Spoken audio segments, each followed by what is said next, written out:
الحمد لله وكفى والصلاة والسلام على عباده الذين اصطفى خصوصا على أفضلهم وخاتم النبيين محمد الأمين وعلى آله وصحبه أجمعين وبعد. فأعوذ بالله من الشيطان الرجيم. بسم الله الرحمن الرحيم. ونزلنا عليك الكتاب تبيانا لكل شيء وهدى ورحمة وبشرى للمسلمين. صدق الله العظيم. We begin with Allah's blessed name. We praise Him and we glorify Him as He ought to be praised and glorified. And we pray for peace and for blessings on all His noble messengers, and in particular on the last of them all, the blessed Prophet Muhammad sallallahu alayhi wa sallam. Our respected Maulana Adam, brothers and sisters, Assalamu alaikum wa rahmatullahi wa barakatuh. Our subject is entitled Ibrahim alayhi salam and Iblis, the role of reason in religion. Allah subhanahu wa ta'ala spoke to Musa alayhi salam and said, "No, you are not the most learned of all." Sahih Bukhari. There is a servant of mine more learned than you are. Musa alayhi salam says, "I want to meet him." And Allah subhanahu wa ta'ala says, "You will meet him at Majma'ul Bahrain." Majma'ul Bahrain. You will meet him at the place where the two oceans meet. One can understand the two oceans literally, and then one can search the oceans of the world for a place where two oceans meet, and you can find the most learned of all men. Or one can recognize this to be religious symbolism, as Imam Baydawi rahimahullah in his tafsir, and then interpret it that the two oceans are the ocean of knowledge, externally acquired, and the ocean of knowledge, internally acquired. And when these two oceans come together in a single person and are harmoniously integrated, that's the most learned of all men. And since Surah Al-Kahf is the only surah of the Quran connected with Al-Masih al-Dajjal, then the implication could be that the only one who can truly grapple with the subject of Dajjal and penetrate is the one who is at Majma'ul Bahrain. We have in previous lectures devoted attention to the ocean of knowledge internally acquired. And tonight we devote attention to the ocean of knowledge externally acquired. Events occur, and some people just allow them to pass without seeking to determine whether or not there is some meaning in what is happening. For example, the British government issued a declaration in October 1917, a British government which is secular, that it is the intention of the British government to work for the establishment of a Jewish national home from the Holy Land. And then shortly after that, a British army led by a British general, or rather an army led by a British general, defeats the Ottoman Empire army and liberates the Holy Land. And then Britain rose over the Holy Land from 1918 to 1948 and allows the Jews to return. And then in 1948, Britain presides over the birth of the State of Israel. In a very strange way that I don't have the time to repeat for you tonight. And then, since 1948, the United States has been the mother for Israel, protecting it with innumerable Security Council vetoes, defying the whole world, until the baby grows and grows and grows and grows. Until Ariel Sharon could declare a few years ago, we control the United States. The United States is the ruling state in the world. And no one in the United States protested over that. And Israel is now not only a powerful state, it's a superpower. Nuclear weapons and thermonuclear weapons. And Israel appears to be poised to replace the United States as the next ruling state in the world. We don't have long to see whether Iran is dreaming or whether these are facts on the ground. Are all of these things happening by accident? Is it only by chance? If this could happen by chance, well then a cow can also jump over the moon. Yeah. Well then, if it is not happening by chance, there must be something that explains it. And that which explains it, we'll call it the truth of the matter. Or what is happening in the world of money? That they took away the money which is in the Quran, in the Quran, the dinar and the dirham in the Quran. How many times? I repeat it. They took it away. And incrementally, little by little, they replaced it with what we now have today, a bogus, fraudulent monetary system. And they use this monetary system to rip off mankind. The rip off is already accomplished, finished. The job is done. And now, this monetary system is collapsing. The US dollar, I just checked, has now fallen below $900. The lowest it has ever been in history is 850 to 1 ounce of gold. It reached 900 this morning. And the new monetary system is about to replace it with money you can't see. Money you can't touch. Electronic impulses will now become money. Is this happening by accident? The only money in the money system of the world will be in the banks. You can't take your money out of the bank. No. You can't carry it home, put it underneath your mattress. No. And any time they want, they can close your bank account. They can seize your money. You can't do anything about it. And if they deny you a bank account, you can't buy, you can't sell. If they deny you a bank account, or if they close down your bank account, you can't buy, you can't sell. You are effectively reduced to a piece of furniture. Is this happening by accident? If all of these things can happen by accident, this cow can also jump over the moon. If it is not, then there must be something which explains what is happening in the world. What is unfolding so mysteriously. That which explains is the truth of the matter. And that which explains all things will be the absolute truth. Could all of this be by accident, by chance?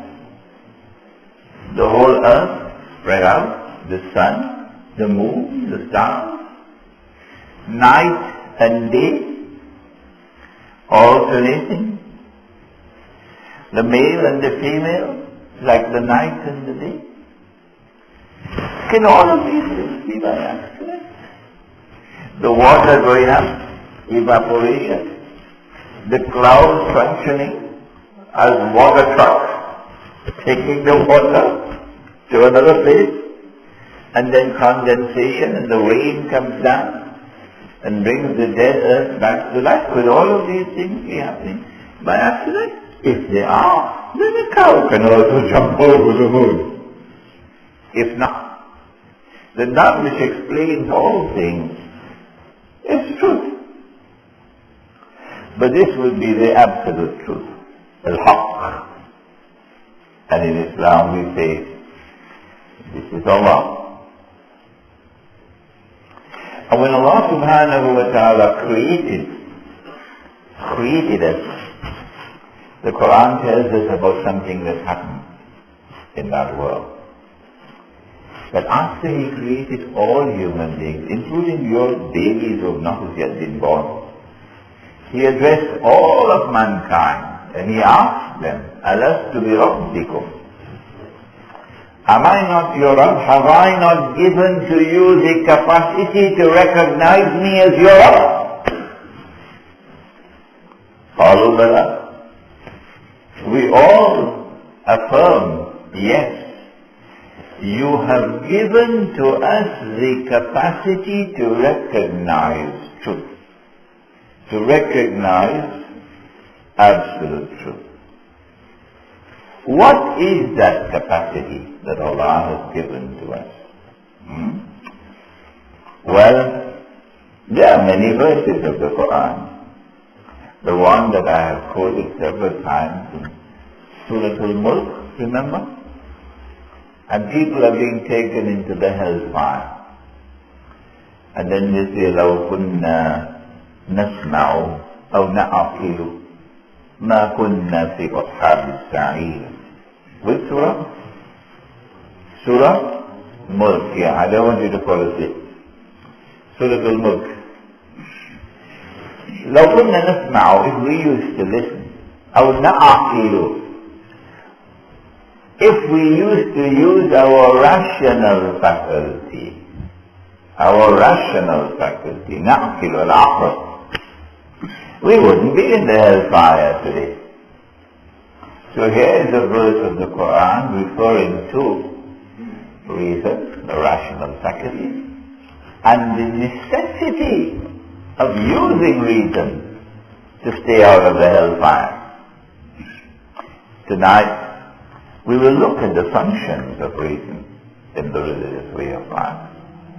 And then there's another verse of the Quran in Surah Al-Rahman.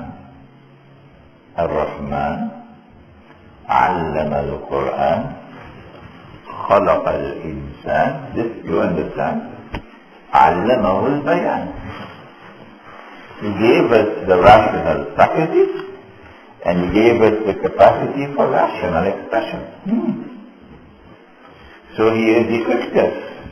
He is equipped us with that which we can not only seek to discover that which explains all things, truth, the absolute truth, but He's given us the capacity with which we can explain, we can expound, we can reach it out. The faculty for rational expression. Let us therefore recognize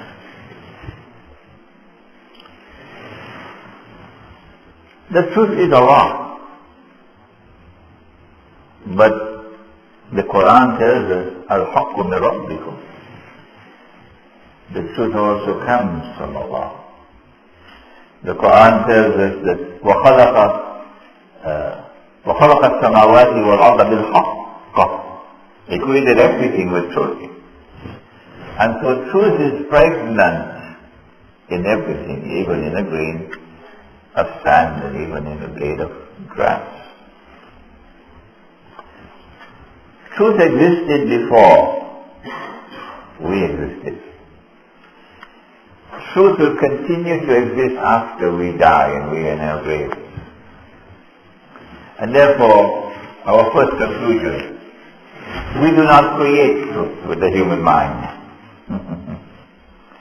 We only discover truth.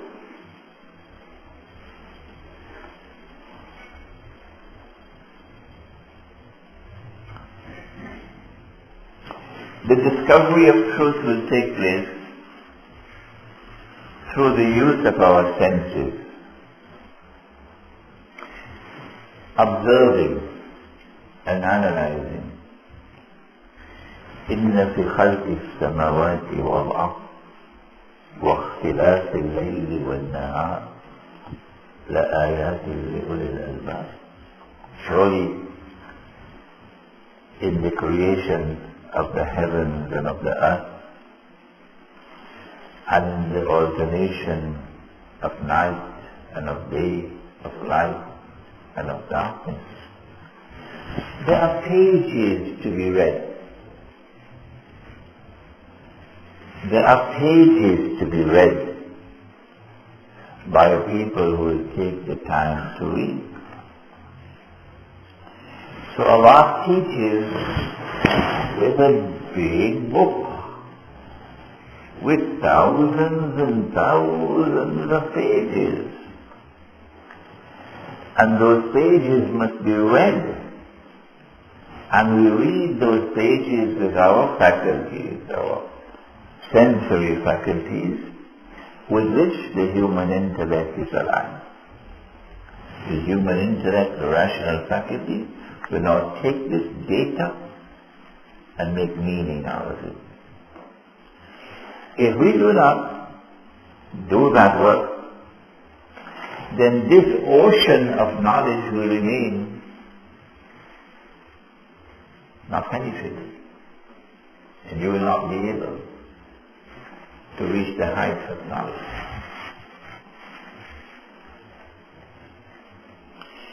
Not only is there a big book with thousands and thousands of pages, which is the book of nature, and in that book is the male and the female. In that book are your children. In that book is the sun and the moon and the stars. But in addition, there is another book that must be read using the rational faculty. And Allah directs our attention to that book. It's the book of history. The book of events unfolding in human history. When you read the pages of that book, you see it's different from the pages of this big book. In this big book, created by Allah, ما ترى في خلق الرحمن من تفاوت. Search the entire creation, you will not find any defect in Allah's creation. So when we come to this book, the book of history, we find a contest, a rivalry, all through history between truth and falsehood. And falsehood is defined as every rival to truth. وَمَا يَدْعُونَ مِن دُونِهِ الْبَاطِلِ. Whatever you call beside Allah would be batil, falsehood.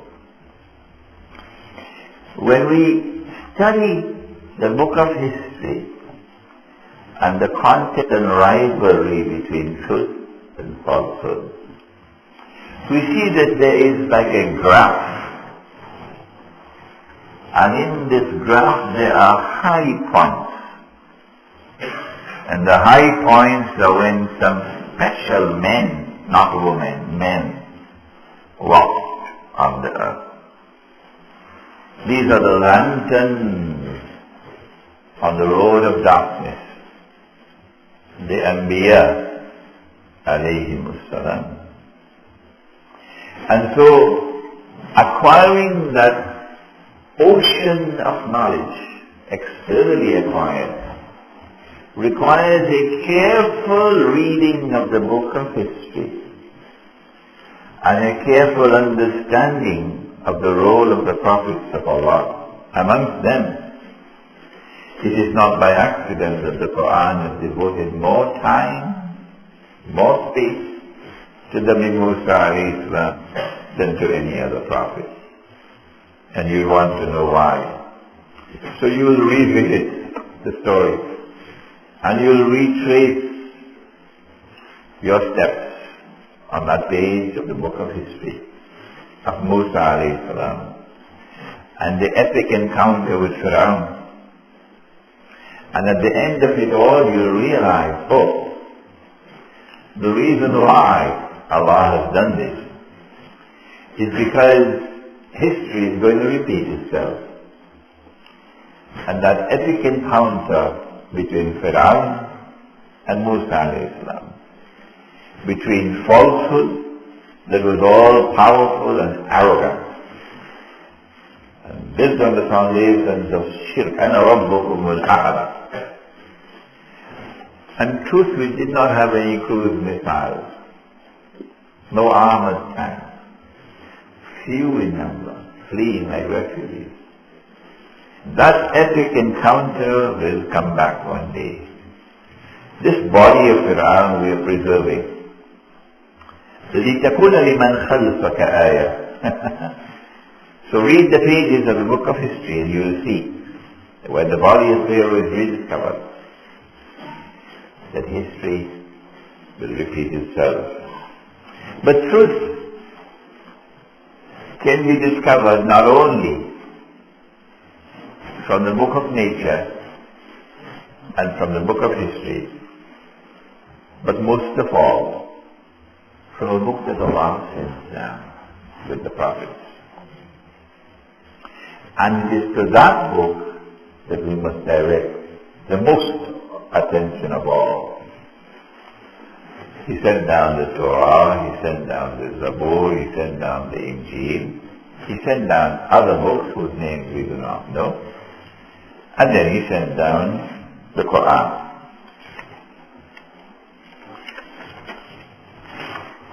We must invite mankind to use their reason, to examine the claim of the Quran that it is truth.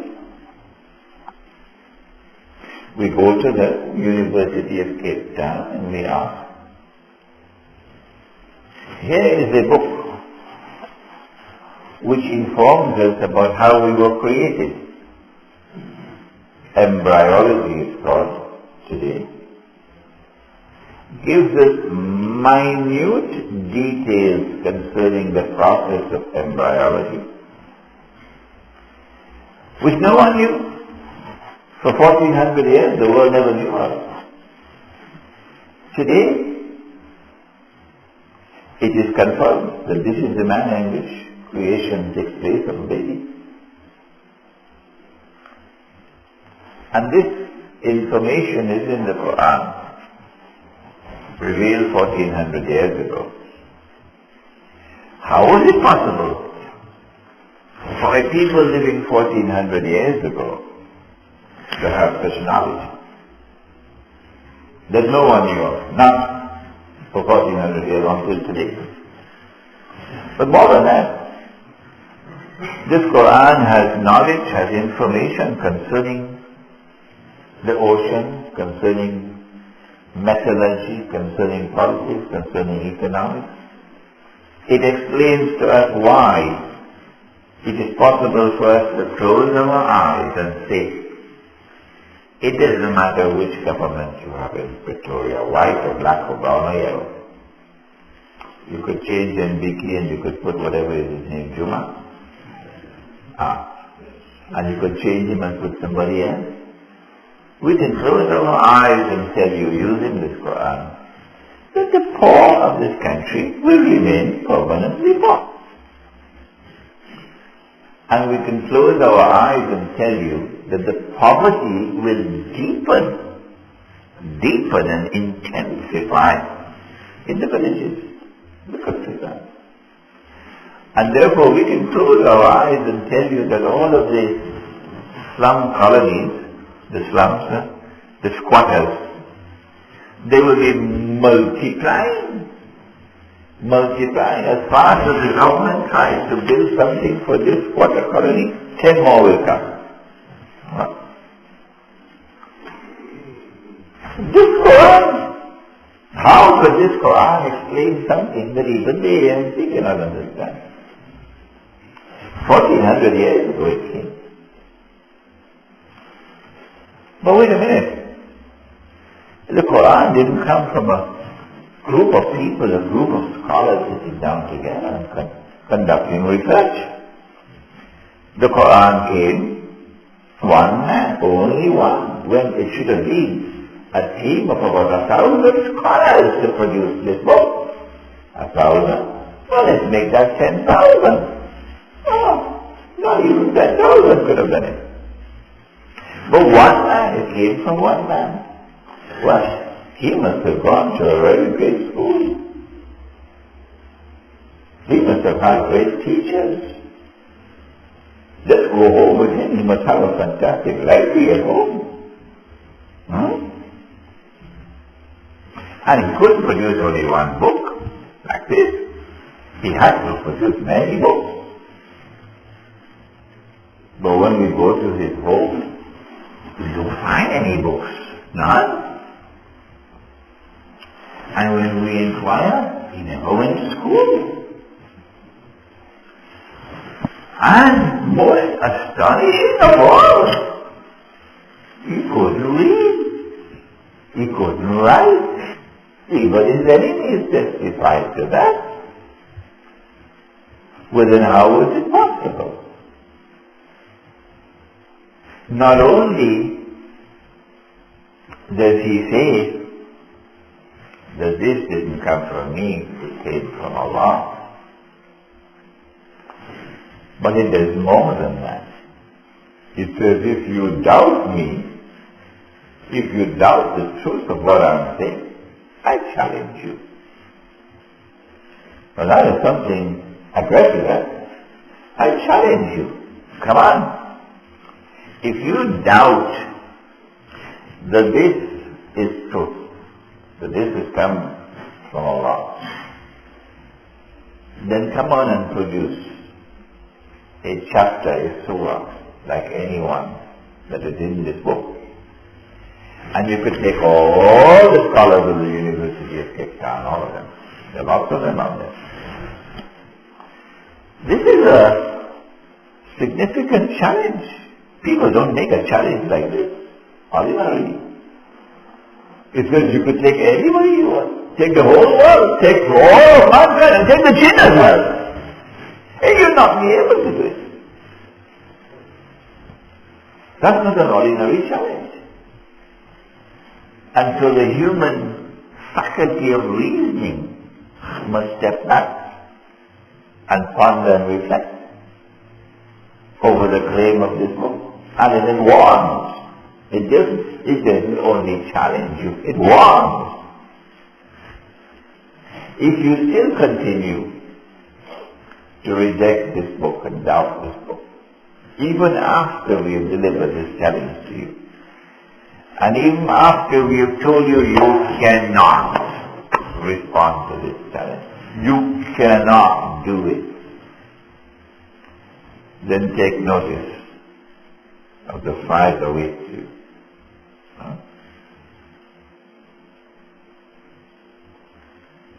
We have a duty to invite mankind to ponder and to reflect over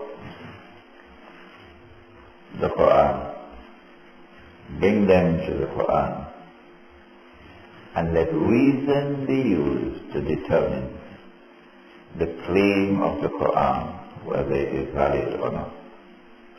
It is not the function of reason to create truth. It is the function of reason to discover truth. When once, however, we accept, yes, this Quran could not have come from him. No. If this Quran could come from him and he cannot read and he cannot write, then a power can also jump over the moon. No, this Quran did not come from him. He is truthful. This Quran could not have come from any human being. This Quran comes from Allah. When once we accept that the Quran has come from Allah, now, my teacher of blessed memory, Maulana Fadlur Rahman al-Khali, is sitting down to give us our first class. It was October 1964 and I was 22 years of age. Karachi. And Maulana comes to give the first class. This is the first lesson he taught in around the faith. First lesson. He says, when once you know that it is the word of Allah, and you accept it as the word of Allah, then whether you understand it or you don't, whether you're comfortable with it or you're not, you must submit. Oh, that hit me like a ton of bricks. That hit me like a ton of bricks because, I grew up with this reason. No, reason must submit. Whether you understand it or you don't. Whether you are comfortable with it or you are not. You must submit to it. If you don't, you follow that gentleman out there. Let me introduce you to him. Allah subhanahu wa ta'ala chose Ibrahim alayhi salam as the Imam of all of mankind. Inni ja'iluka linnasi imama. What was it in Ibrahim alayhi salam? What was it? Allah tested him. Take the mother, the baby. Take them out there in the desert and leave them there. No food, no water, no shelter, no security. ربنا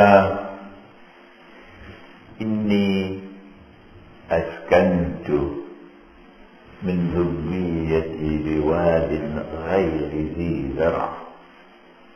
I've done it. I've left them there in that valley where nothing grows. But he could have asked, can religion ask of me something that I'm not comfortable with? I'm not comfortable with leaving my wife and my baby out there in the desert. That gentleman out there, Iblis, would have scratched his head and say, no, religion must submit to reason. You could write that down and take it back home. Because that is the world today. Religion must submit to reason. We accept that religion cannot be irrational. That 1 plus 1 plus 1 still equal 1. We admit that religion cannot be irrational. But we recognize that the truth can be supra-rational, beyond your immediate capacity to understand. So he says, no, I'm not going to do that. Take my wife and take my baby and leave them out there. I won't do such a thing. Why? Because remember what happened earlier? Allah subhanahu wa ta'ala ordered Adam alayhi salam to make sajda, bow down. And they all bowed, فَسَجَدُوا إِلَّا Iblis. All the angels bow down before Adam. But not Iblis. Although he is not an angel, but Allah commanded him as well. Because Allah asked him, why did you not bow down when I asked you to bow down? And he answered, But this is what we're talking in the University of Cape Town. The reason must prevail. أنا خير منه خلقتني من نار وخلقته من طين. I am superior to him. You created me from fire, you created him from flame. Logically follows that I am superior to him. I'm not bowing to him. No. When you know it is the word of Allah, whether you understand it or you don't, whether you're comfortable with it or you're not, bow down and submit to it. That is the role of reason in religion. And that was the first lesson that Maulana Fadlur Rahman Ansari taught to this young man, Ibrahim. First lesson. Great wisdom was involved there. But having submitted to the truth, reason has a further role to play. I want to understand. How do you give life to the dead? I want to understand. أَوَلَمْ تُؤْمِنْ What happened Ibrahim? Alayhi salam. What happened Ibrahim? Don't you have faith? I want to understand. How do you give life to the dead? Although I accept that, yes, I accept that you give life to the dead. ولكن ليطمئن قلبي. لكن ليطمئن قلبي. I want to understand the truth. I have accepted it even though I do not understand it. But having accepted it, I now want to understand it. Here's the further role of reason in religion. The Sunnah of Ibrahim alayhi salam. So then Allah subhanahu wa ta'ala told him to take 4 birds. And when you would take the 4 birds, you must train them to answer to your call. We do that in Cape Town. When you were boys, with pigeons, you didn't have those boy days. Now, train them to answer to your call. We did it in the Caribbean. When you have trained them to answer to your call, and I wish I could repeat that 25 times, when you have trained the birds to answer to your call, then put a juz on each mountain top. And when you put a juz on each mountain top, then call them. And you will see that they will come flying swiftly to you.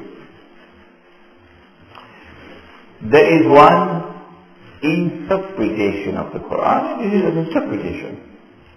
That's what it's an interpretation. That in order for you to put a juz means part, and juz must be juz of kul. Kul means whole. In order for you to put a juz of the kul on a mountain top, you have to chop up the birds. And after you chop up the birds, you mix up the meat, and then you put on each mountain top. And when you call, you see the pieces will come together, and the birds will come flying to you. The problem with that explanation is, number one, training the birds to answer to your call becomes redundant. There's no need for that. And number two, at the end of this, we've had a demonstration of the dead being brought to life. But we are no more wiser of how it is done. Then there is another interpretation. And when you interpret the Quran, of course, only Allah does not make mistakes. It's not binding on anyone. No. There's no need to chop off the birds. The juz is juz of the kul. The kul is 4 birds. So a juz, put a bird on each mountain top. This is an example of the use of the rational faculty in understanding the Quran. And then after you put a bird on each mountain top, now call. Because you have programmed them to answer to your call using computer language. When you call, they come to you. So if you put it on, why can't I? I can program every single cell of your body to answer to my call. And on that day, when I call, matter is neither created nor destroyed by you. Allah creates. No matter whether the particles of your body are in the air or in the sea or in the land or wherever it is, when I call, they'll answer to my call. The same way that the birds answer to your call. You program them, I programmed them. Every cell of your body.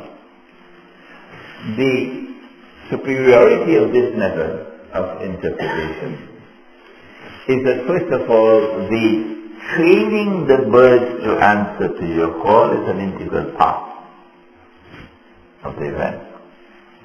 And secondly, at the end of it, we now have an insight into how Allah gives life to the dead. And so reason must be used to ponder, to reflect, to seek to understand the truth. أَفَلَا يَتَدَبَّرُونَ الْقُرْآنَ.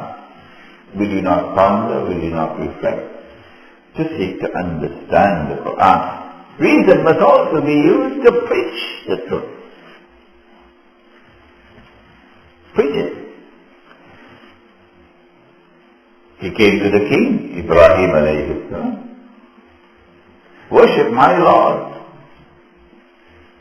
The king asked why. Give me one good reason.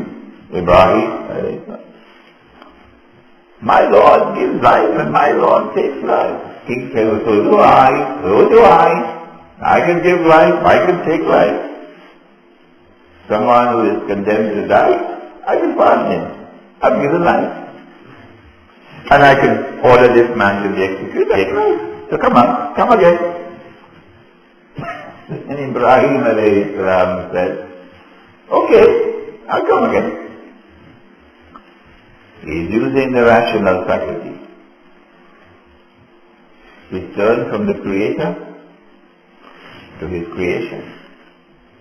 And he is brilliant in his response. My Lord causes the sun to rise from the east. Why don't you cause it to rise from the west? In cricket they call it stump. He stumped out. A beautiful example of the use of reason for preaching the truth. In the same way that you use reason to preach the truth, you must use reason to defend the truth. And there is so much need for that. You live in a world in which there is economic havoc all around the world. There is guidance in the Quran which explains this economic havoc. The subject of riba. But the way the subject of riba is presented in the Quran needs to be fleshed out, understood, and applied in the modern economy. When they said, the money lender said, well, money lending is just another form of business. إِنَّمَا الْبَيْعُ مِثْلُ الرِّبَا. But then Allah responded and said, no. It's not. But all that he says is, وَأَحَلَّ اللَّهُ الْبَيْعَ وَحَرَّمَ الرِّبَا. Allah has made business halal, and He has made this money lending business of yours haram. So in order to understand what is riba, we have to discover what is the difference between a business transaction and a money lending transaction. And you can only do that using the rational faculty, reason. And when you do that, you are equipped now to defend the truth. That it is the essence of a business transaction, that it must embrace risk. There is no such thing as risk-free investments. That's not business. In order for it to be business, you can either make a profit or you can suffer a loss. That's business.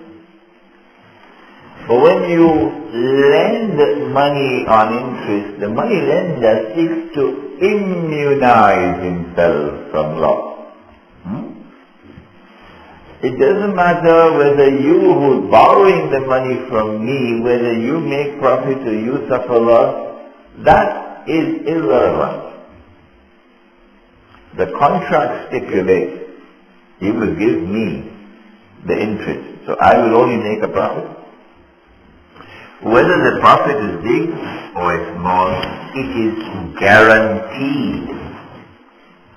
And in the event that you fail to return my money to me with the profits from me, which is the interest, we have a mortgage so that I can recover what is owed to me from your house or from whatever it is that is mortgage. So it's called collateral. So it's a literally foolproof method. No possibility of loss. When money is lent on interest and the money lender is immunized from loss, he can only make a profit. What will be the implication for the economy? As this money lending multiplies and takes control of the economy, then the rich, being immunized from loss, will now remain, you could fill in the gaps now, will now remain permanently rich. And when the rich are permanently rich, the poor will be permanently poor. In other words, money lending on interest prevents money from circulating through the economy. I think this is tomorrow night's lecture perhaps on riba. As you take the truth in the Quran and you apply it to the modern economy, you are able to demonstrate the validity, the credentials of the truth. And you're defending that truth, which is being demonized around the world. The same thing that you do in respect of the economy, you do in respect of the political system. Today we live in a world in which the total economy around the world is in the grip of riba. With disastrous consequences. But the same thing applies to the political system. Oh yes. Around the world today, the same thing has happened in the market of politics as has happened in the market of the economy. One model of a state has been imposed upon all of mankind. It is called a secular state. And any other model of a state other than the secular state that exists in the world today is targeted. You are a rebel state. And they will try to see how they can get that rebel state transformed into the secular model of a state. When we look at the secular model of a state, we see it is built on the foundations of shirk. Yeah? Because it no longer recognizes Allah subhanahu wa ta'ala as Al-Malik. Al-Malik, or sovereign. This state is now sovereign. That is shirk. Allah's authority is no longer recognized as supreme. The authority of the state is now supreme. That is shirk, etc. As you take the Quran, the verses of the Quran, and you apply it to the modern world of politics, you are able to defend the credentials of this book as truth by exposing the falsehood of what exists out there and how it is creating havoc in the world of politics, as the riba economy is creating havoc in the world of economics. This political system is being used to bring into the world power which they can control. The government comes into being through elections, and the elections are by adult franchise, but always be secret balloting. The minute you have public balloting, that you know how each person voted, you can't now do anything to try to fraudulently change the results of the elections. But if you have secret balloting, then that opens the possibilities for you to bring a government into being of your choice that will be subservient to you.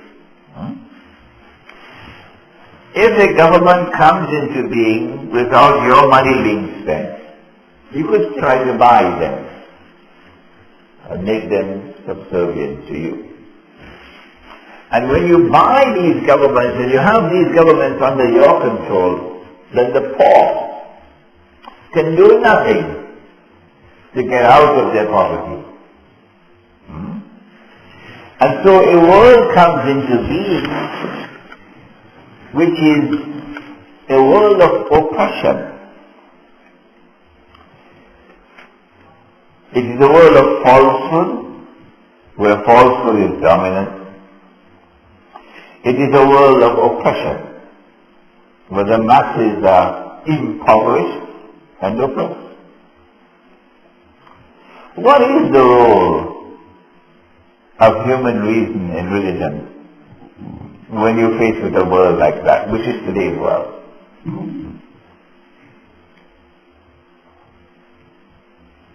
لو كنا نسمع أو نعقل ما كنا في أصحاب السعير. Here is this man who is in the masjid 5 times a day. He is dressed. You could recognize he's a Muslim. He has his beard. He fasts in Ramadan. He pays his zakat, goes to perform the Hajj.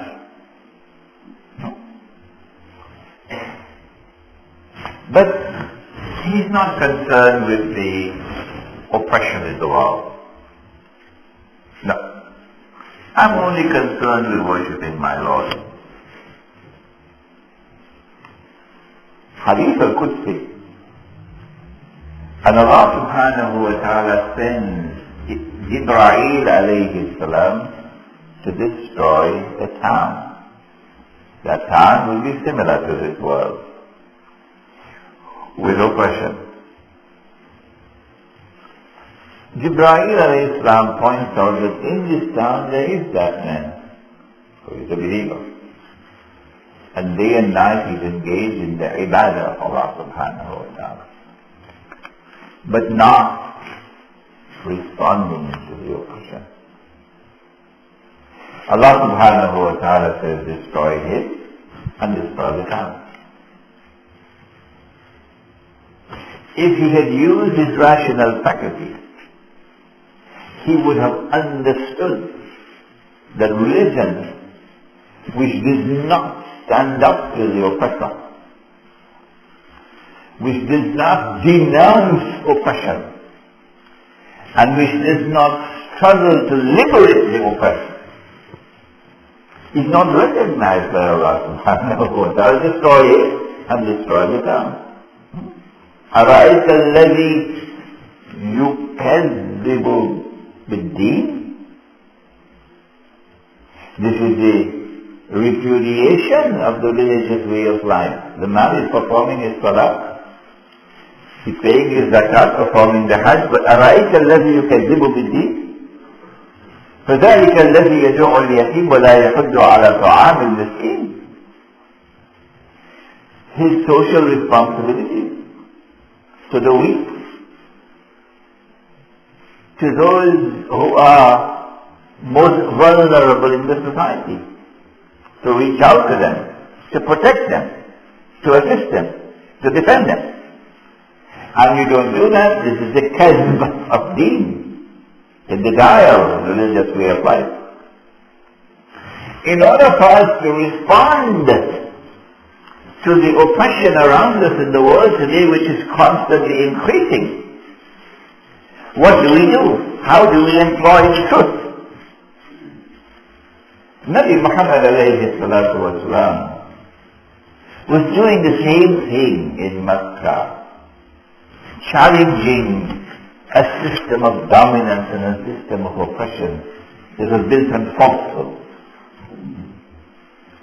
And they opposed him to such an extent that he had to leave Makkah, hijrah to Medina. And while he was in Medina, they came after him with an army 1,000 strong. We defeated them at Badr. Then they came back again at Uhud. And they defeated us, but we were able to extricate ourselves. But the threat to Makkah still remains. So they came back again a third time. And the third time it was a stalemate. So there's a lull now in hostilities. What to do? They've done everything they could, and they've not been able to eliminate the threat. So they're thinking and pondering what to do out there in Makkah. But in the meantime, we have another oppressive army. Right there, the Jews.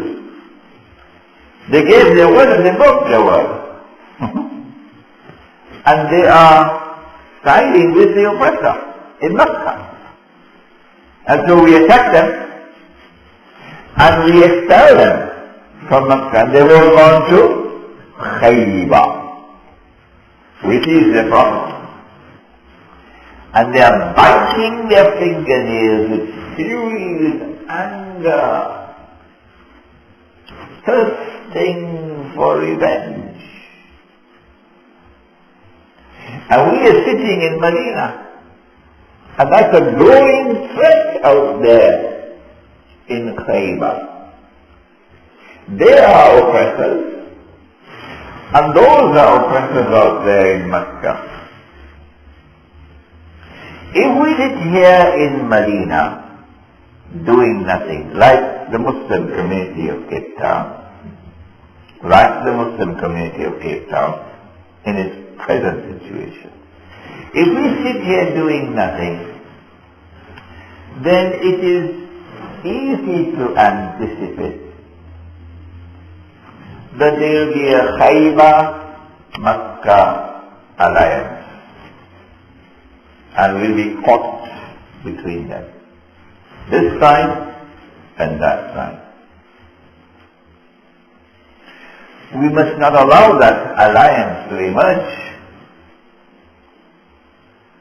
because then our strategic environment would deteriorate. If we leave Medina to attack Khaybar, Makkah will come behind our backs and take Medina, because Medina will not be defended. And if we leave Medina to go and attack Makkah, then Khaybar will come and take Medina, because Medina will not be defended. So we cannot sit here doing nothing. We cannot attack Khaybar. We cannot attack Makkah. What do we do? Allah subhanahu wa ta'ala wants us to use our rational faculty. But He gives us a hint sometimes what to do. A little push start. So you might get it in a dream. Yeah. You might get it in a vision, a spark, an intuitive insight. And then you have to do the homework. What we need to do is, first of all, to recognize who is the more dangerous of the two enemies. The immediate danger. Which one? And we came to the conclusion that this one in Khaybar is more dangerous. Okay. If this is the more dangerous, then we have to find some way that we can neutralize the one in Makkah, to give us a breathing space to take on Khaybar. Okay?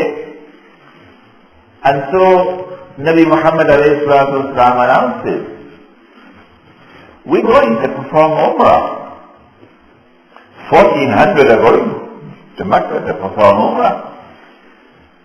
And all of Arabia is watching. If the Muslims can enter into Makkah, perform Umrah and go back to Medina, then all of Arabia will laugh for a whole year. The Quraysh will become the laughing stock of the whole of Arabia. You are at war with the Muslims, and they've come into your city, and they perform Umrah, and they have returned back home, and you can do nothing about it. If the Qur'an says, no, you're not allowed to perform the Umrah, then all of Arabia will turn against the Quraysh.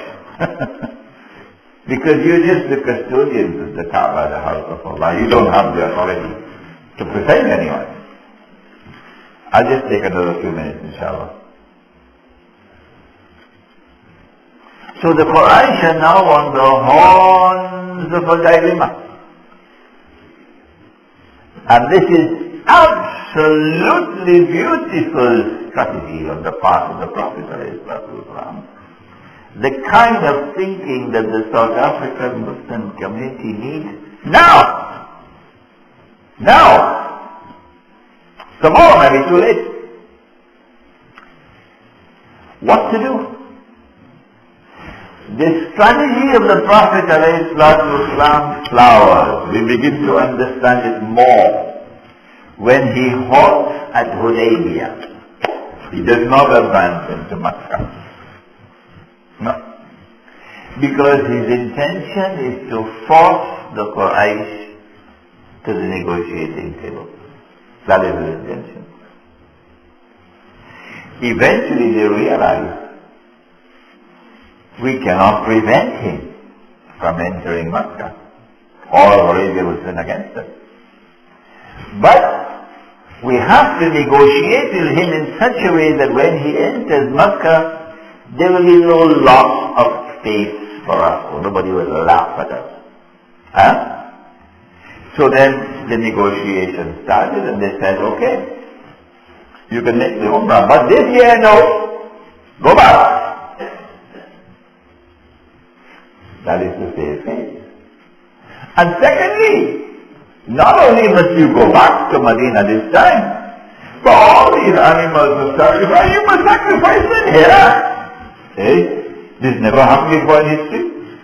To make the Qurbani here in Hudaybiyah rather than there, the Kaaba, the Makkah, in the Haram. And we didn't want to do that. But Nabi Muhammad ﷺ had the rational faculty at work to distinguish the right gain from the right husk. What the Quraysh were demanding was the husk to save face. What the Quraysh had conceded was the grain. 10 years of truth, no fighting. So Salama said, if they don't want to make the sacrifice, you do it. So he took the knife. And when he started to make the Qurbani, then the others made the Qurbani. And then we returned to Medina. But not a word. Not one word of what followed. And we arrived in Medina and for 2 weeks we rested and not one word. Not one word of what is to come. And after 2 weeks, he gave the order, we march into Khaybar. Because he secured his truth in Makkah. And on the day that Makkah signed the Treaty of Hudaybiyah, that was the death certificate for Khaybar. But Makkah didn't understand it. And we marched to Khaybar. Khaybar was taken by surprise. They came out in the morning to work and they said, the Muslims are here. So if Khaybar was surprised, Makkah doesn't even know us yet. And then when we defeated Khaybar and eliminated that threat, on the day that Khaybar fell, Makkah fell. It's a matter of time. This is Nabi Muhammad with a little clue from Allah subhanahu wa ta'ala, the dream. Employing the rational faculty to change the strategic environment around him and make it one which is more and more favorable to him. And you have the same situation now here in South Africa. Because the bloodshed is coming. Yes. The last ANC elections already showed the writing on the wall. The Constitution may be there. The slave master was successful in imposing a constitution upon the slaves of this country that allows him to hold on to what he has. He has the land. And if you have the land, you have the animals as well. And what they hold now is the constitution that they must honor. And they remain in poverty. But Nabi Muhammad ﷺ gave us an idea of what's coming, because he said, if you have land, hold on to your land. And if you have animals, hold on to your animals. You can't have animals without land. And then a man asked, O Messenger of Allah, what about if we have neither land nor animals? He could have said, they took it away from us. They never returned it. They're still taking it away from us in the Holy Land. They're not returning it. O Messenger of Allah, we have neither land nor animals, what should we do? He said, sharpen your sword. So there is going to be bloodshed in this country. Yes, there will. The poor masses are not going to live with this halfway slavery, this shadow of freedom. When the rich remain rich and the poor remain poor. When the bloodshed starts, then your enemies are very wealthy and they will pay whatever they have to pay to get armed gangs to attack the Muslims, because they recognize Islam to be the greatest threat to them. And the South African Muslim community has been a particularly vocal Muslim community. So they're going to pay people to attack you and burn down your buildings, burn down your businesses and kill you and so on, rape your women and so on. This is that. Under the cover of anarchy. What do? Remain sitting like sitting ducks and do nothing? Or do you use your rational faculty that Allah has given to you, part of religion, to take initiatives that will cause a transformation of your strategic environment to give you greater security for that day which is coming? What can you do to win the poor of this country on your side? Your enemies will not go and live amongst the poor in the colony. No, they won't do it. They continue remaining in their houses glittering like diamonds. But Nabi Muhammad ﷺ gave you a hint, like Allah gave him a hint in the dream. The hint for you through which you can transform your strategic environment in this country, the hint is there. It just takes a thinker to apply it. He said one of the signs of the last day is that one man will have to maintain 50 women. This is your homework now. I'm going to end the lecture. You have to think about it. What does he mean? One man will have to maintain 50 women. And how can we use this hadith to transform our strategic environment in this country?